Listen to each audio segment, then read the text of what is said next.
Rotary bank foundation, child line এবং পশ্চিম মহিলা থানার পুলিশের যৌথ উদ্যোগে আজ বরচুরা এলাকায় একটি 16 বছরের নাবালিকা মেয়ের বিয়ে ভেঙে দেওয়া হয়।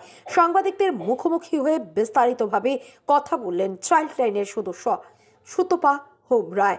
Bureau report, social Bangla. আমাদের তো সকালবেলা একদম রুটি ব্যাংকের থেকে একটা খবর আসে যে বরজলা এলাকায় একটা 15-16 বছরের মেয়ে বিয়ে হচ্ছে। ওই অনুযায়ী আমরা প্রথমে এটিএমকেও ফোন করছি স্যারকে, তারপরে এখানে ওয়েস্ট কমিটিকে জানাই, রামনগর পিএসে জানাই, ওনারা আমাদেরকে হেল্প করে। তারা আমরা বাড়িতে যাই, গিয়ে মেয়ে বিয়ে সবার মানে ঠিক ছিল, বিয়ে হচ্ছিল। এবার অনেক বোঝানোর পরে মেয়েও রাজি হয়েছে, ছেলেও রাজি হয়েছে। ওরা প্রাপ্তবয়স্ক হলেই ওদেরকে বিয়ে হয়েছে। আজকে কি বিয়ের আয়োজন চলছিল? হ্যাঁ, বিয়ের আয়োজন পুরোই ছিল, পুরোটাই ঠিক ছিল। এখন আপনারা কি লিখিত আনছেন? এই তো লিখিত দিয়েছে, প্রাপ্তবয়স্ক না হওয়া গার্জিয়ান আর কি, প্রাপ্ত 18 না হলে আরও ছেলের 21 না হওয়া পর্যন্ত বিয়ে হবে। এখন এমনিতেই ওরা থাকবে।